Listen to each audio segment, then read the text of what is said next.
This is now our second look at a mouse from gwolves, and I have a feeling this one will be turning a few heads for sure.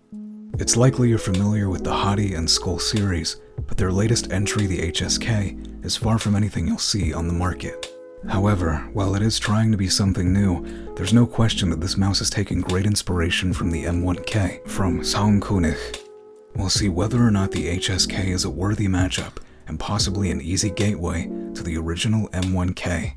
Unfortunately, I do not currently have the M1K in my possession to make a fair comparison. But before we get started, I just wanted to say that this mouse was sent out for review by x-raypad, but you should know that all opinions here are my own, and this does not affect my review in any way. My name is Athy, and this is the HSK from gwolves. My unit came in what appears to be a recycled Hottie M box. The packaging includes a metal tin with HSK and a brush.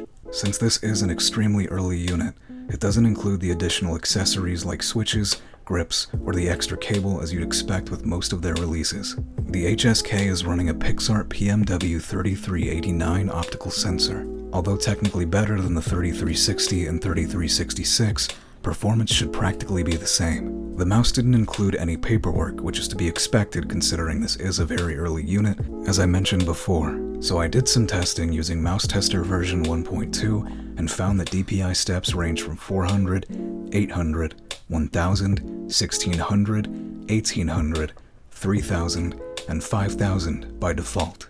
DPI steps are indicated by an LED visible through the sensor at the bottom. The DPI steps and polling rate are changed using the same report rate button found at the bottom of the mouse, while using the left mouse button and right mouse button as modifiers for changing the polling rate and lift-off distance. Examples being hold DPI switch down, press right mouse button to adjust LOD from 2mm to 3mm, and holding the DPI switch plus left mouse button would allow you to adjust your polling rates ranging from 125 Hz, 500 Hz, and 1000 Hz at the max. At the time of writing this review, there isn't currently any software available for the HSK. I personally found the execution of the DPI and polling rate adjustment was extremely flawed and a bit confusing. With my unit, I found while changing the polling rate and lift-off distance, the mouse would shut off completely, requiring me to unplug it and then plug the mouse itself back in. I'm not gonna lie, it was a bit confusing at first and caused a few headaches. Thankfully, with Mouse Tester in my hands, I was able to find that even though the mouse did shut down while making these changes, it would always save the last change made, which is great, but still confusing nonetheless. This could be especially concerning for somebody who isn't aware of these tools for testing mice. I do want to make it clear though that the mouse itself functioned perfectly fine when in actual use.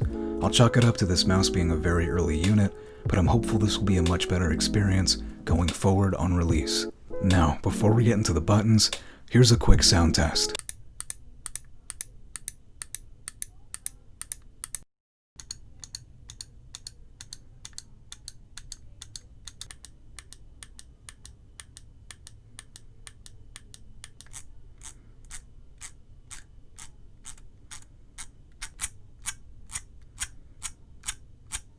As far as buttons are concerned, you've got a very minimal experience here. You have left mouse button, right mouse button, and surprisingly, there's room for a scroll wheel here as well. The switches used for mouse button 1 and mouse button 2 are Omron switches rated for 20 million clicks.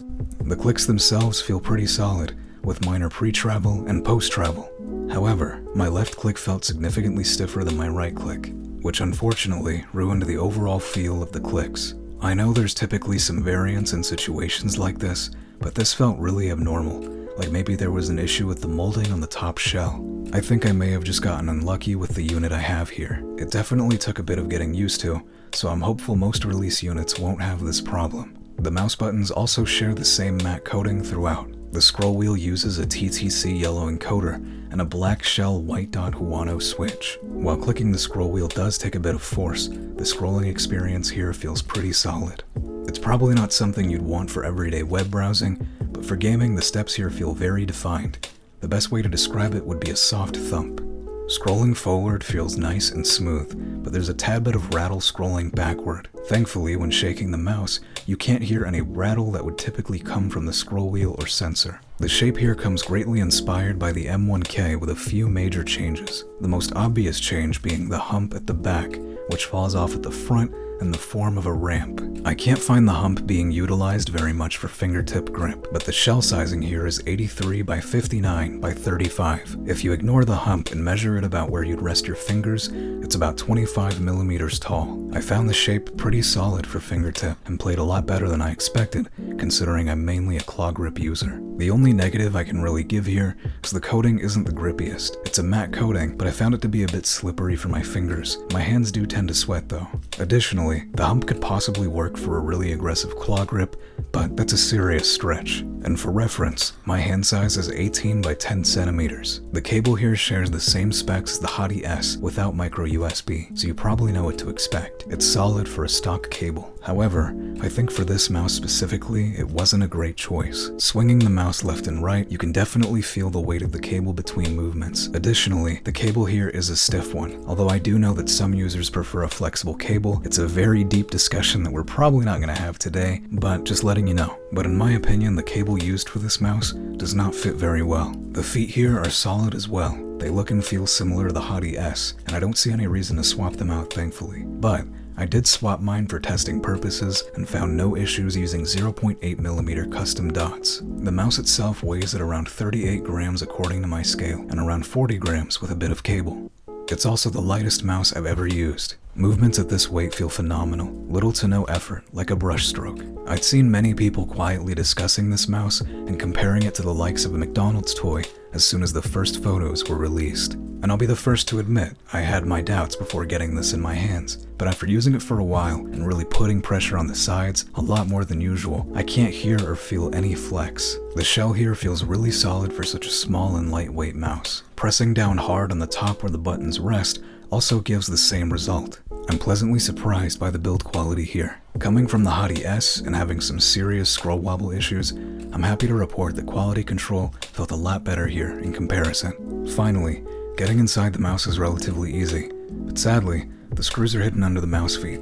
Hopefully in the future companies can find ways to make the screws a little more accessible. There are 2 screws at the back under each foot, and then removing the shell is as easy as prying it open with a fingernail. Mouse button 1 and mouse button 2 plastic is also held in by 2 screws at the back.